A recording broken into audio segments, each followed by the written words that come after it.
لله حمدا كثيرا طيبا مباركا فيه والصلاة والسلام على رسول الله وعلى آله وأصحابه أجمعين. Assalamu alaikum wa rahmatullahi wa barakatuh. Je place mon intervention sous la protection indéfectible et infaillible d'Allah Ta'ala. Et gloire à Allah Ta'ala de façon abondante et pure et bénie. Et que le salut et la paix d'Allah soient sur le messager d'Allah, sur sa famille et sur ses compagnons tous ensemble. Nous disons gloire à Allah Ta'ala mille et une fois, indéfiniment. Et ici, nous venons de constater l'apothéose de la compétition qu'est la CAN, Coupe d'Afrique des Nations, qui a suscité ici et là diverses polémiques. Mais alhamdulillah, nous en sommes à la conclusion. Et avant d'entrer dans le vif de ce qui motive notre sortie de ce soir, nous tenons du plus profond de notre cœur à exprimer notre gratitude à l'endroit de tous les pays qui ont participé activement à cette compétition. Les 23 pays qui ont rejoint notre pays ici en Côte d'Ivoire pour venir rendre des plus belles cette compétition. Et ces pays se sont illustrés de façon positive, de façon très touchante. Merci à tous ces pays, à leurs joueurs, à leurs supporters. Merci d'avoir honoré notre pays, la Côte d'Ivoire, par votre présence, votre participation active. Merci à tous les supporters de ces différents pays. Merci aux joueurs pour leur esprit de fair play, c'est-à-dire de franc jeu, qui voudraient que les uns reconnaissent en les autres leur force, mais en même temps que celui qui a une faiblesse la reconnaisse avec humilité. Et nous l'avons senti durant toute cette compétition. Mais nous tenons aussi à remercier de façon particulière et très prononcée notre pays frère qu'est le Maroc, qui a permis indirectement à notre pays de se qualifier, passivement à notre pays de se qualifier, parce que ce n'est pas de façon active que notre pays s'est qualifié, mais de façon passive par l'entremise d'une victoire du Maroc. Merci au royaume chérifien, merci à ses joueurs. Et cela aussi nous amène à dire que cette compétition est l'exemple même du rapprochement des peuples, des pays. Parce que le Maroc est à l'extrême nord de l'Afrique et la Côte d'Ivoire à l'ouest. Mais regardez ce sens de fraternité qui a permis au Maroc de sauver la qualification de la Côte d'Ivoire. Mais aussi, il ne faudrait pas dire que tout de même, ils ont battu un pays qui est la Zambie. Qu'en sera-t-il? Non.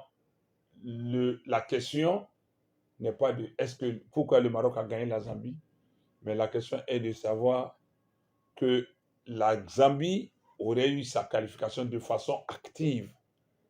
Et c'est toujours dans le même esprit de franc jeu, de fair play que nous admettons cela. Le Maroc aurait pu ne pas battre la Zambie pour que la Côte d'Ivoire passe. Mais tout ça l'a mis dans un même panier. Nous disons que c'est l'esprit de fair play qui a prévalu. Donc merci particulièrement au Maroc. Mais dans le même sens des remerciements, nous exprimons toute notre gratitude au peuple ivoirien qui a fait preuve de maturité, preuve de détermination, preuve de courage, preuve de persévérance, d'endurance, de constance, mais de conviction et d'espoir, qui a fait preuve de résilience, de fidélité et de loyauté à l'égard de son équipe et de ses joueurs. Malgré les défaites, les populations, le peuple ivoirien est resté debout, a toujours cru en son équipe, ne l'a pas rejeté, ne l'a pas désavoué, ne l'a pas abandonné, ne lui a pas lancé la pierre, au point même de s'auto-consoler en disant que nous n'avons pas gagné, mais on s'en fout. On n'a pas gagné, on s'en fout. Ça, c'est l'esprit fair play. Pour aller encore plus loin, pour dire, on ne vaut rien, mais on est qualifié. Pour dire que on n'a pas gagné, on s'en fout, l'espoir s'est transformé en réalité. Dans maintenant, on n'a pas gagné, on ne vaut rien, mais on est qualifié. Donc, merci au peuple ivoirien. Merci à tous ceux qui se sont engagés d'une manière ou d'une autre dans le bon sens pour que nous vivions cette joie. Merci à nos autorités d'avoir déployé tous les moyens possibles pour que cette CAN soit un succès. Que ça puisse rassembler, réunir, rapprocher les peuples des différents pays, mais aussi les populations de notre pays. Merci à notre cher président de la République. Il ne pouvait être récompensé par autre que ça. Il ne pouvait être mieux récompensé que par ça. Oui. Est-ce que le salaire du bien pourrait être autre que le bien? Quelqu'un qui s'est donné corps et âme. C'est la ferveur du peuple ivoirien qui a su démontrer qu'il ne faille jamais, jamais désespérer et qu'il faille aussi savoir se sacrifier, rester fidèle et loyal à celui qu'on soutient. Pour autant, quelqu'un qu'on soutient faiblit, nous ne devrons pas l'abandonner. L'hymne national a retenti et ça a galvanisé les éléphants qui ont arraché leur qualification de bout en bout jusqu'à obtenir le trophée. Pour dire que quand on soutient quelqu'un, quand on est convaincu, on croit en la personne, ces faiblesses-là ne doivent pas être, ou ces échecs ne doivent pas nous amener à l'abandonner, à le désavouer. Nous devons lui jurer fidélité et loyauté, soutien, assistance dans la constance. Et les Ivoiriens ont fait preuve de cela. Ça a permis aux éléphants de se sentir fouettés dans leur orgueil. Et aujourd'hui, ils sont satisfaits. La population, le peuple est satisfait. Donc, quand nous sommes derrière quelqu'un, avec quelqu'un, faisons tout pour rester avec la personne,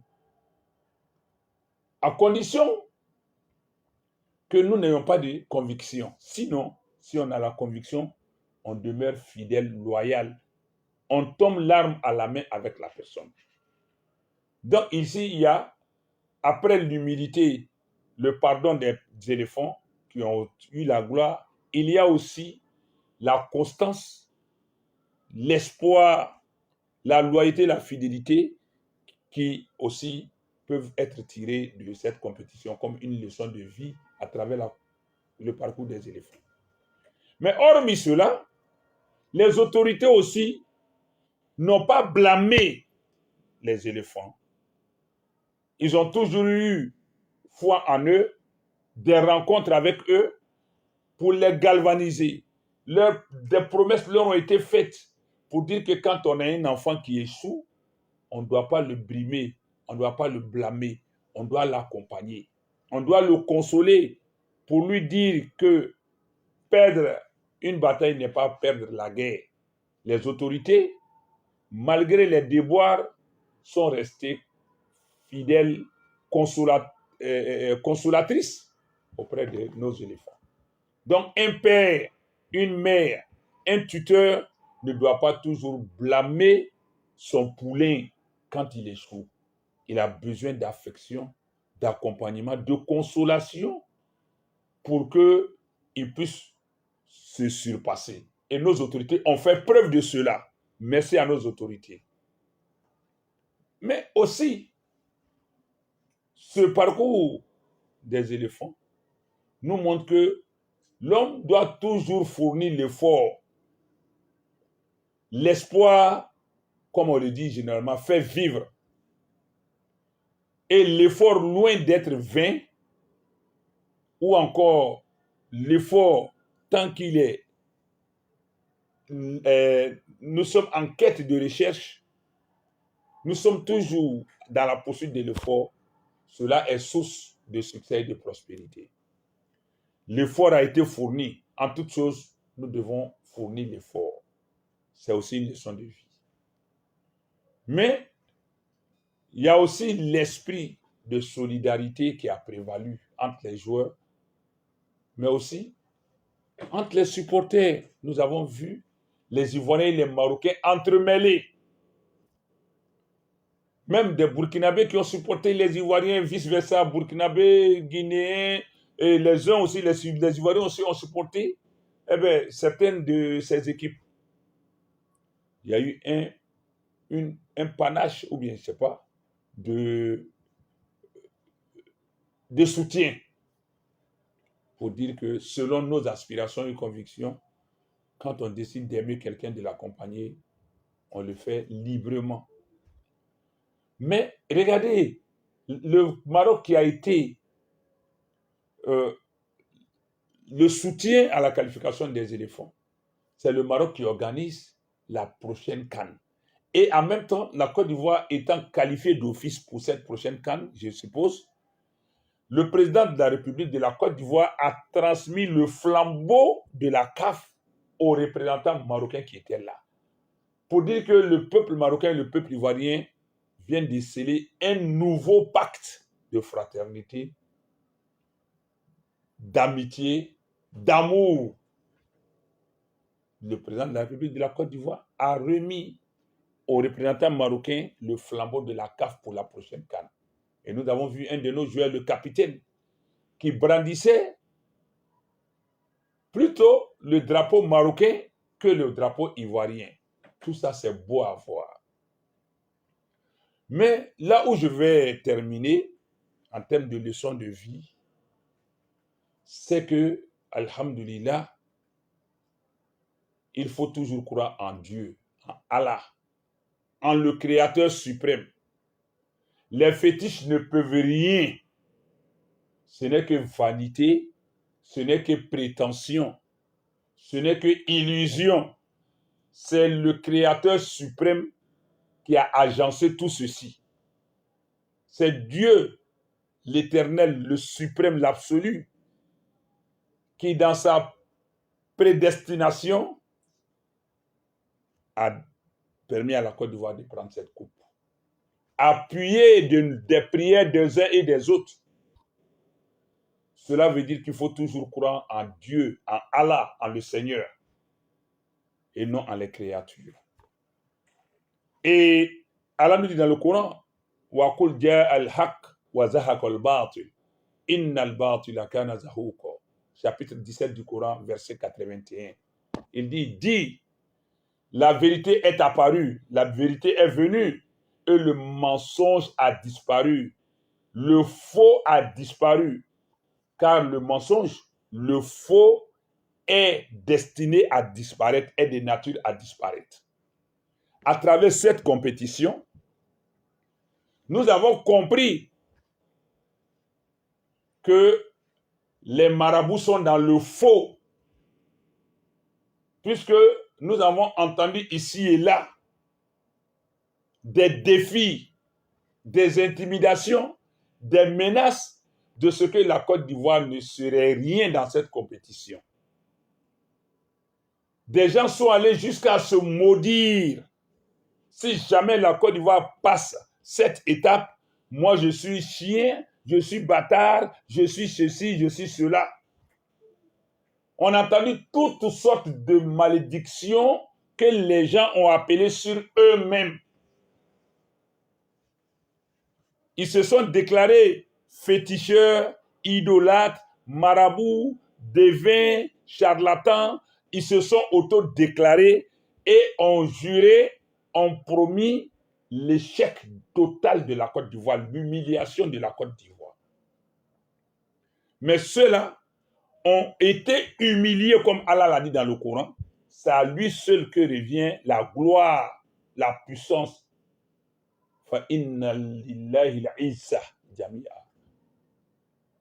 La puissance, la gloire, l'honneur revient totalement à Allah. C'est lui qui la donne à qui il veut, la gloire. Et donc ces menteurs de charlatans ont fini de convaincre le monde et de nous autres qui prenons la parole d'Allah, de nous conforter qu'ils sont toujours dans le faux. Ils devaient normalement avoir honte de eux-mêmes en disant et jurant sur la défaite de la Côte d'Ivoire.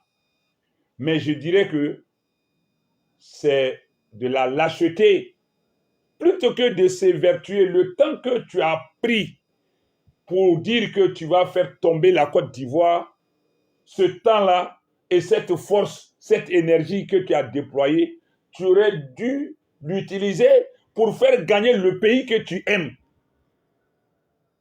Même si ce n'est pas ton propre pays, le pays qui devait faire tomber la Côte d'Ivoire, ce sont les pays que la Côte d'Ivoire a croisés. Tu devais plutôt que de faire tomber la Côte d'Ivoire, donner cette puissance-là à ces pays pour que ces pays gagnent.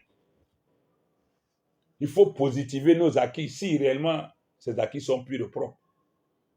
Mais on a passé tout le temps à se concentrer négativement sur les éléphants, sur la Côte d'Ivoire, sur le peuple ivoirien, sur le président ivoirien. Et on a fait des prétentions, des prévisions qui nous sont retombées dessus avec grande humiliation. Ces marabouts et devins charlatans et autres doivent pouvoir se taire pour de bon et faire laisser les gens dormir tranquilles. Donc le maraboutage, le charlatanisme, le fétichisme, le culte des ancêtres, l'animisme, tout cela n'est que vanité et mensonge. C'est Dieu seul qui a permis à la Côte d'Ivoire de renaître de ses cendres.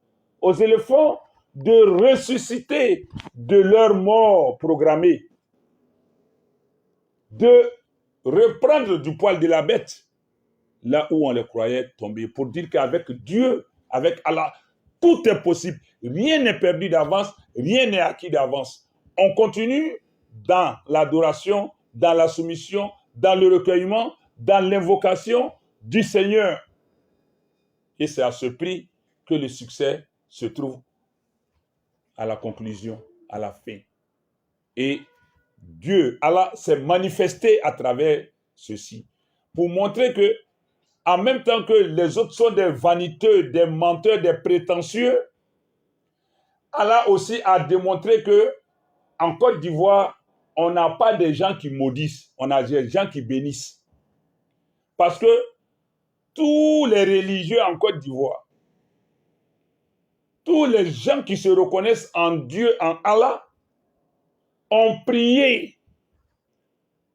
Aucun homme de Dieu ou aucun religieux ivoirien n'a proféré de malédiction à l'encontre d'un pays quelconque.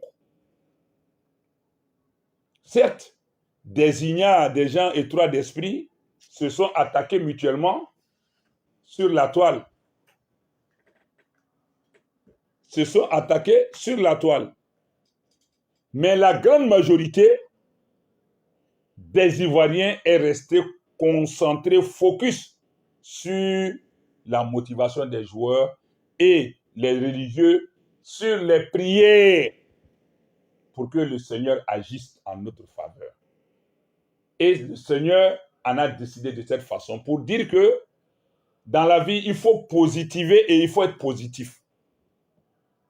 Nous avons passé notre temps à bénir le pays, à bénir la population, à bénir l'équipe, à prier le Seigneur de nous donner ce que nous recherchons. Et non d'attirer un mal vers un peuple quelconque. Ici, en Côte d'Ivoire, le pays est un pays béni. Le président, il est béni. C'est pourquoi Allah n'a pas voulu le déshonorer, l'humilier à l'âge où il est, avec les efforts qu'il a fournis. Avec l'esprit paternaliste qu'il a eu pour ses éléphants, Allah, dans sa grande sagesse et sa bonté, a bien voulu l'honorer. Et avec lui, la population ivoirienne, qui n'avait rien fait pour mériter l'humiliation. Parce que nulle part en Côte d'Ivoire, nous n'avons vu un imam ou un guide religieux quelconque maudire un pays quelconque avec ses populations. Jamais. De façon délibérée, libre comme ça, gratuite, non. On a plutôt passé le clair du temps à appeler la faveur du Seigneur. Le temps que tu prends à maudire les autres, jusqu'à aller te maudire toi-même, pour dire si jamais la Côte d'Ivoire prend la coupe, toi tu vas te tuer. Il y en a qui ont fait de ces vidéos sur les réseaux sociaux. Je pense que lui, normalement, il dit que se tuer, il sait que ça conduit en enfer, mais lui, il préfère l'enfer. Parce qu'il était tellement sûr de son maraboutage, de son charlatanisme, qu'il a dit que la Côte d'Ivoire ne va pas prendre. Donc lui, il était sûr de ne pas se tuer. Mais là, il est face à son propre défi maintenant. S'il va se suicider ou pas. Un marabout, un soi-disant marabout charlatan. Or, ici, on a passé le temps à bénir l'équipe, à prier Allah, à prier le Seigneur de nous donner la coupe. Et maintenant aussi, là où les autres ont maudit, nous on a béni. Et Allah a tranché pour dire que le mal ne saurait jamais prendre le pas sur le bien. La malveillance ne saurait jamais dominer la bienveillance. La malfaisance ne saurait dominer la bienfaisance aussi. Les mauvais, les méchants ne sauront jamais dominer les bons et les gentils.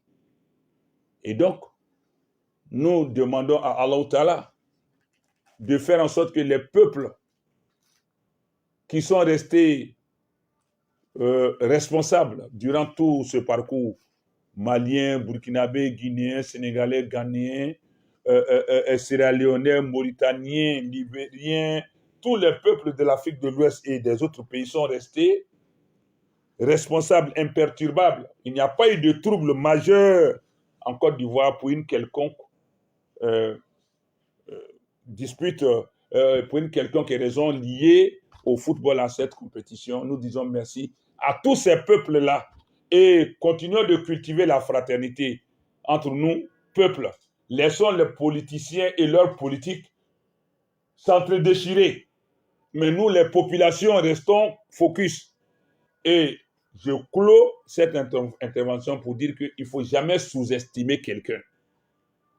Quelqu'un est dans les difficultés, quelqu'un est dans les cordes, il ne faut jamais le déclarer pour mort, pour vaincu. Il ne faut jamais aussi se surestimer. Ne jamais sous-estimer l'autre parce qu'on croit qu'il est fini, il n'a rien. Il faut toujours avoir du respect pour tout le monde. Mais soi-même aussi, quelle que soit notre force, nos atouts, ne nous surestimons jamais. Ne minimisons pas les autres, ne les sous-estimons pas, ne nous surestimons pas, ne soyons pas prétentieux, parce que nous avons vu ceux qui étaient portés favoris sont tombés. Celui qui était déclaré comme le nulard est devenu le meilleur. Pour dire qu'on peut être au sommet et puis se retrouver à la base, comme on peut être devant et se retrouver derrière et vice-versa. Donc soyons matures, soyons réalistes, soyons humbles dans la vie, mais surtout plaçons notre confiance, notre espoir en celui qui ne trahit jamais la confiance et l'espoir de quiconque, c'est-à-dire le Seigneur suprême, Allah, le détenteur du bien, celui qui a les clés du bonheur et du succès. À lui, nous nous en remettons. Vive les éléphants, vive la nation ivoirienne, vive le peuple ivoirien, vive les peuples frères. Mali, Burkina, Guinée, Sénégal, Mauritanie, Niger, Togo, Bénin, Libéria, Ghana, Sierra Leone, Cap-Vert, Guinée-Bissau, tous ceux-là sont des pays de l'Afrique de l'Ouest. Vraiment, vivement que la fraternité et l'entente règnent et demeurent entre nous. Merci à tous et Inch'Allah, que le succès croise toujours notre chemin avec le Seigneur suprême Allah.